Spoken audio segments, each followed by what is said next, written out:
Danny Flexon here for Seconds Out. Delighted to be joined once again by Isaac Chamberlain ahead of a big fight next week. I don't know when we're going to put this out, so it might be this week by that point. But in Bournemouth, Sky Sports headliner, of course, Chris Billam-Smith. How excited are you? Last time we spoke, you were kind of in the middle of camp. Now you're starting towards the end of it. Yeah, I'm very excited, man. Very excited. We've had a crazy training camp. You know, we've worked so hard. The whole team has worked so hard. Bobby Mills and Connor, you know, we've worked great. You know, it's been great. How challenging or not has it been to get sparring to replicate Chris Billam-Smith? Oh, we've had a lot of sparring partners, so many different sparring partners coming from up north. We was even going to fly some guys in as well. But, you know, it was really good, really, really good.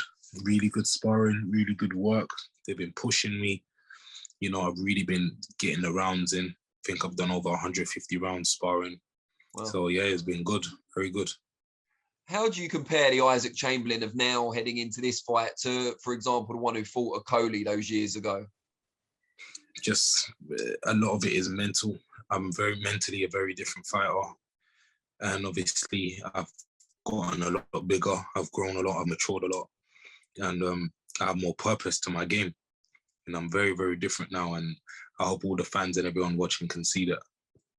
I was at McGuigan's gym a couple of days ago, and both Chris Billam-Smith and Shane McGuigan highlighted the fact that you haven't had that many rounds in the last couple of years. You know, you've been a bit inactive, and the fights you have had, you've got them out of there quickly, which is obviously what you want to do. But is that a factor in your mind, the kind of inactivity, potential rustiness, I guess? Not really. Personally, I think focus on yourself instead of like, why are they focusing on how many rounds I've done? Focus on yourself and your own camp, you know, and that's what we've been doing. So maybe they're just trying to find ways that, or maybe, you know, is Isaac Chamberlain lacking at this moment? Oh, whatever. But we'll see. We'll see on fight. We'll see at the fight. You know, we'll see at the fight if they can take me to that place. How do you feel about the whole atmosphere going to Bournemouth? Is it something you relish going in as kind of the away fighter, the boos that are likely to come? Well, we'll see if they boo. You know, I have a lot of my fans coming as well. I have a lot of people that just want to come and see a great fight. You know, there might be some boos, there might not. I don't really care. I'm just zoned in because his crowd, his fans can't fight for him. At the end of the day, a ring is a ring. I'm going there to prove a point. You know, I'm very, very focused. Like, I'm ready. And what sort of fight do you expect? I know you expect to come out on top, but do you think it'll be kind of a technical duel, or do you expect it to be a brawl, a war? What sort of fight do you think? I think it will be a mixture of everything. You know, some parts is technical, some parts is going to get deep, some parts is going to get deep waters. I think, but we've been preparing for every single situation, you know. Credit to Bobby as well. He's a great tactician, you know, great tactician, great teacher of the game, you know, and Connor as well, you know. So we've been fixing the perfect game plan for different steps of the fight, you know. Now, last time we spoke, you said you felt the best cruiserweight in the world, apart from yourself, at the moment was Maris Breedis. I think you put a bit of a jinx on him, poor fella, because he then went and lost his world title to Jay Opatea. How surprised, if at all, were you by that result? Obviously, with Maris Breedis, he was kind of, you know, getting to that stage where his age was starting to catch up to him, especially in professional boxing. And Jay Opatea got it at the right time. It was in his hometown. And I'm very glad that the winner of this fight will go on to fight Jay Opatea for his titles, you know, as his manager said on Sky. So that's even more motivation for me to win this fight. And it's, you know, he got it at the right time. And it looks like this fight's come at the right time for you, because as you said, the winner's right in line for that fight. How do you feel about Opatea as a fighter? Do you rate him? And how would you feel about potentially? Yeah, how would you feel about potentially going over there as well? Yeah, he's a great fighter. He's a great fighter. You know, he showed a lot of heart because he broke 2 parts of his jaw to even win that belt. So, you know, he achieved his lifelong dream, you know, and he's a great champion. So it'll be great to fight somebody like Jay Opatea for the Ring Magazine and IBF world titles. How do you feel about the occasion next week as well? I'm not going to Bournemouth specifically, but being a headliner on Sky Sports once again. You know, it's been a little while. You've been headlines on other channels, of course, but now back on Sky. Big pomp and circumstances, had a big build up as well. I'm sure that will kick on even more next week. How do you feel about that side of it? Oh, I'm just relishing the moment. You know, I'm relishing the moment. If this is what you want to be, and you want to be in big fights, you know, against champions, you know. And I've done this before. I've done it when I fought Wadi Camacho as well, headlining there with Lawrence as well. You know, the O2. All of these things is put me in great stead for headlining again. So I'm kind of used to it. I'm getting used to the occasion and everything, the build up. This is what it's all about. That's why I'm in the game. Do you think that you're the best person that Chris Billam-Smith will have fought? Obviously, he's got a loss on his record already. Oh, we're about to find out. We're about to find out.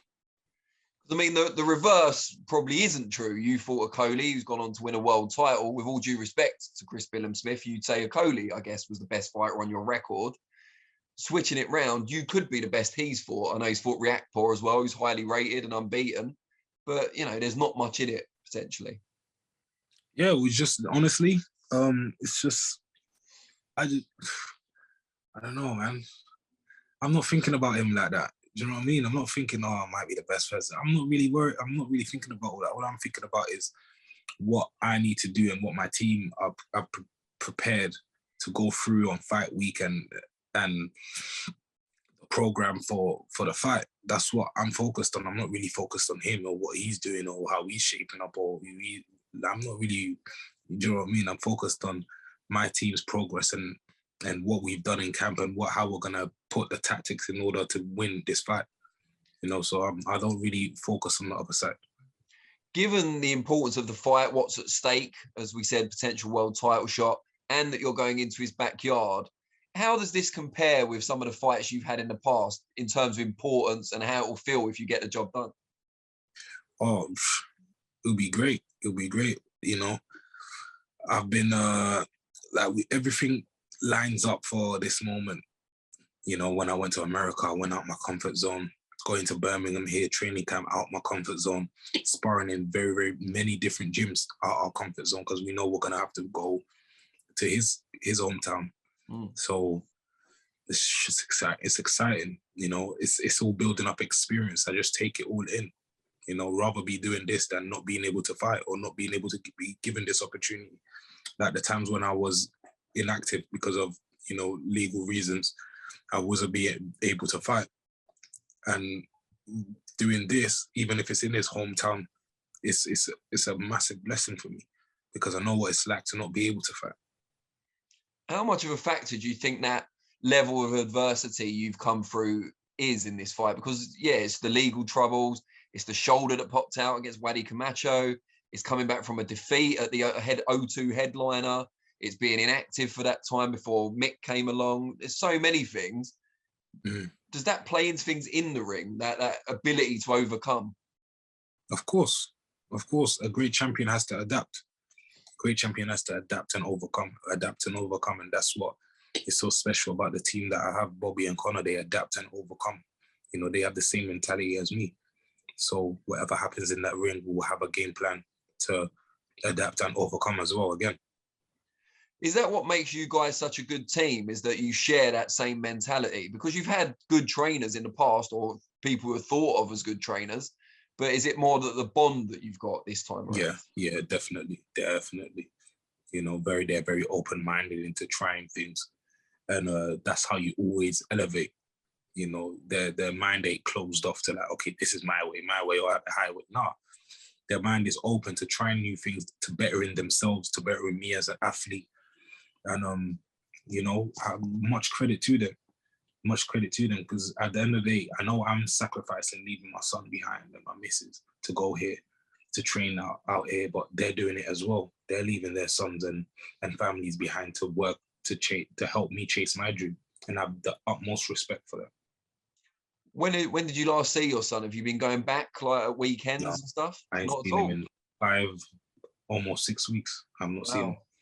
And how old is he at the moment? 8 months. So it's a formative years as well. It must be tough. Yeah, I've been FaceTiming him every day. But it's hard. It's hard. I'm not gonna lie. Sometimes it's really hard. But I know I'm gonna see him after the fight with the belts. And can you channel that kind of frustration at not seeing him? I know it's a bit of a cliche, but you know, someone's going to pay for this kind of thing. But can you channel that? Is that something you can use? Of course. Yeah. Of course, I can use everything as motivation. You know, the things that I've been through, everything. But I think the most important thing is just to see these emotions and take it in. I can't block it or put it in the back of my head, because then I'll always be thinking about it. I just got to channel the emotions and see it for what it is. Same way as the fight, you have to just see everything for what it is. Great stuff, mate. Really appreciate your time again, especially so close to the fight now. And I'll see you on Thursday at the press conference. Thank you, brother. All right, wicked. Take care. I'll see you then.